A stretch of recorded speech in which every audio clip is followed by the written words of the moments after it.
Hey, what's up, guys? This video is focusing on my 4K journey slash nightmare, as I dramatically put in the title, and what you can learn. The reason why I want to do this video now, this is actually the reason I started the channel, was to do this actual video, and I wanted to do it as 2017 is behind us, 2018 is here, and you're going to be seeing the new generation of displays for this year coming out little by little. And I wanted to share with you my own experience in 2016 and the displays that I went through. And in going into detail on this, it may be able to help you guys make your choices more accurately and learn from my mistakes. Some of you have reached out to me on Instagram and on YouTube with a lot of questions and comments about defective displays. And this video is in no way to scare you away. It's just primarily to just keep you aware of what's out there. The panel lottery, a lot of you are learning that more and more every year.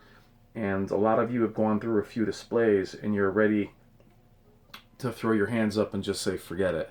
I went through a total of 11 displays in 2016 through 2017. And you've heard me, if you've been with the channel for a while, through all these videos talking about the different displays that I've been through. And this is going to go into detail of the particular models and what was wrong with them and kind of the rabbit hole it sent me down. And some of you are experiencing that, but like I said, I went through 11 of them. Some of you that have talked to me through the channel have been through a lot of displays on your own as well. But I want to say that every display that I went through was really not due to the fact that I didn't like the display. The very last display that I sent back wasn't defective. We'll get to that. I'm going to break this video into two parts between manufacturers because it'll just be way too long and I kind of want you to absorb some of the information. So my 4K journey started in probably late 2015 as I built my first computer. And 4K was, kind of there. It was on its way, and HDR hadn't come out yet. And I had my eye on Samsung JS9500, I believe was the one that I wanted. My neighbor picked it up. He loved it. He helped me build my PC.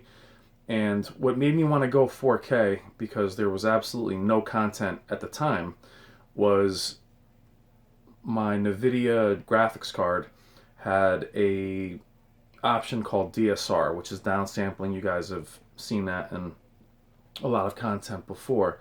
Basically takes 1080p, renders it at 4K, and then downsamples it back to 1080p, and it really cleans up the edges. So I was looking forward to using my 4K capable PC on a TV that actually could do 4K because I love the effects so much. So at the time I had a plasma. Those of you that have plasmas love plasmas and enjoy them very much, but you do know that it's a softer image. It was on a 65-inch Pioneer, so I'm sorry, Panasonic, and it was just a soft image. I really wanted it to be sharper. I wanted to get back into LED, like a lot of you guys that are going from plasma to LED. I wasn't quite prepared for the difference in picture quality moving to another display. So my first lesson that I learned was I purchased a display of equal size. That sounds like common sense, but guys, it isn't. The Panasonic was 65 inches, and when I mean 65 inches, it's true 65, meaning from corner to corner, it's 65 inches flat. Samsung and a lot of the other manufacturers, they call it 65 series. It's not actually 65 inches. It's just short. Now, is that a big difference? It actually adds up to be a big difference, guys, if you add in the bezels. The Panasonic bezel is a little bit larger. The display stood a little bit higher. The Samsung had a lower profile stand as well. So when I took my monster Panasonic down and I put the slimline Samsung there, the TV looked immediately smaller. Now, a lot of that is mental, but right away I was operating at a deficit. I was kind of going backwards in my mind and just couldn't believe, like, wait a second, this display is actually smaller.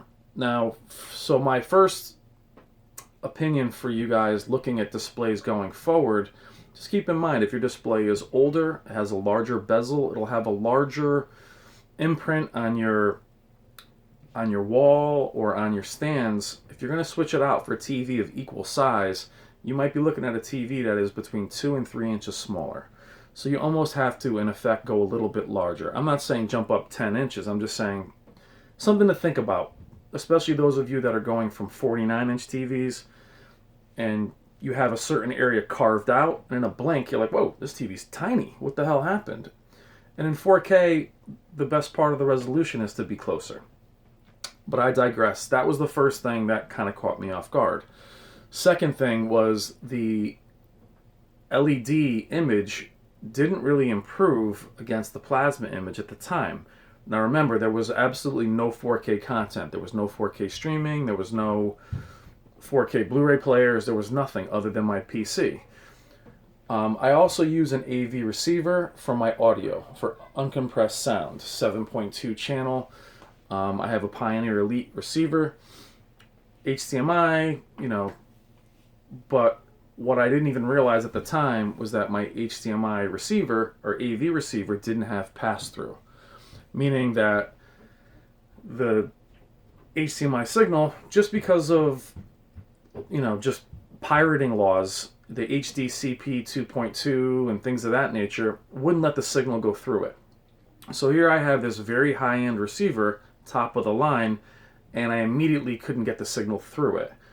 So I had to immediately go around it, circumvent the receiver, and then I was back to Dolby Digital. Now, if you guys know discrete audio, there's a big difference between Dolby Digital and Dolby HD or DTS HD. I also lost my channels because Dolby Digital maxes out at 5.1. Strike two.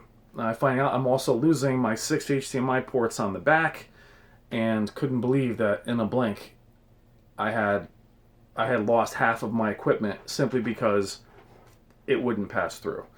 And then even when I hooked up my computer right to my display, yes, I had 4K, but then also realized that the image really, it just didn't do much. There wasn't HDR yet. It didn't clean it up as much as you would think.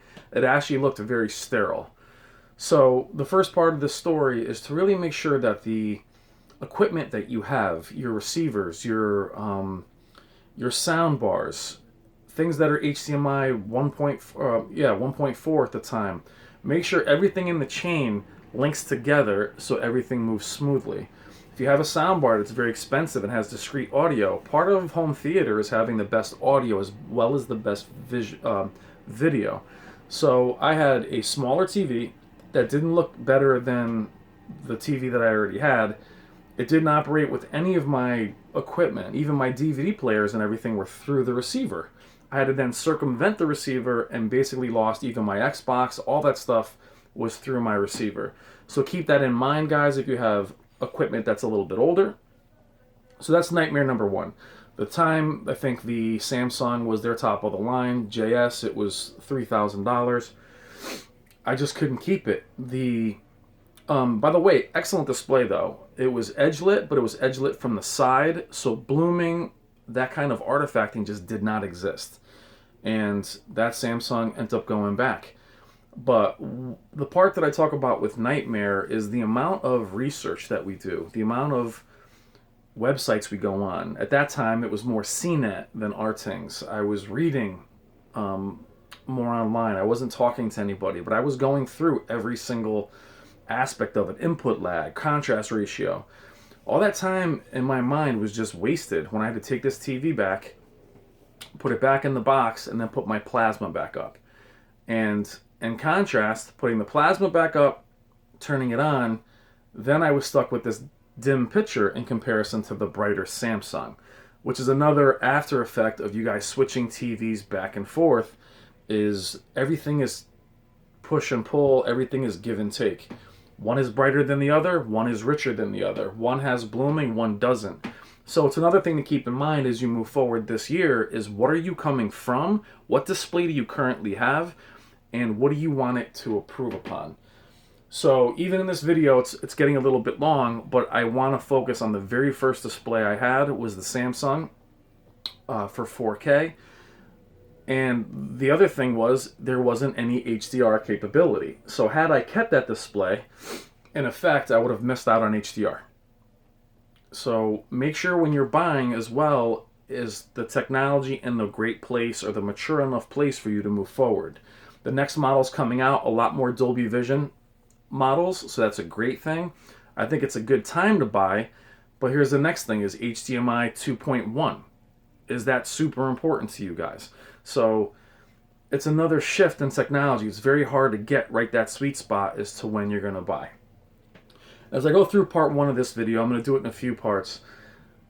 When I talk about these different manufacturers, guys, Samsung, Vizio, Sony, I'm in no way saying it's Samsung issue or Vizio's issue. From what I can judge by you guys telling me about your Sony displays, your LG displays, these defects are rampant. So I'm not picking on any particular manufacturer. I've loved and had them all at one point. So back to this, the Samsung was I took it back, and then I was left with my soft plasma picture, which looked better for film, but wasn't as sharp as it was for games.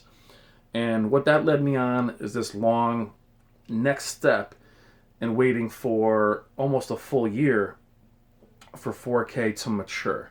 And the next part in that story will be Vizio and the P series, which was this kind of sought after, the best TV you could buy for the money, very, very popular, amazing feature set, and that's the one we're going to cover in the very next video.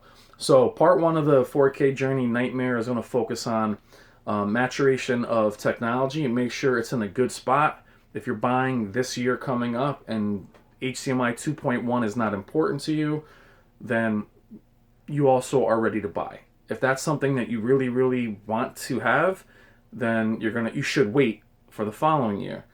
So that's part one of my 4K journey. You can already see I've already wasted $3,000 at this point. All the time it was to research it, have it delivered, pack it back up, tip your drivers, leave yourself open for the window to have delivery. You guys have been through this. But as I'm doing these videos, guys, try to quantify the amount of time and money spent. And also with your partners, you're kind of letting them know, hey, this is the money I'm going to spend. This is all the research. We're going to be all set. Not to mention the 5 or 6 hours I spent in the basement going around my technology, my computer, buying another graphics card to reach 4K. It can get out of control in a real hurry. So this video is to help you guys hopefully cross off some of those steps. So for part one of 4K Nightmare, think about your technology, make sure it all aligns, and make sure it all talks and plays well with itself. And you'll have a better experience. So this is part one. Part two will be released tomorrow. Have a great day, and thank you as always, guys.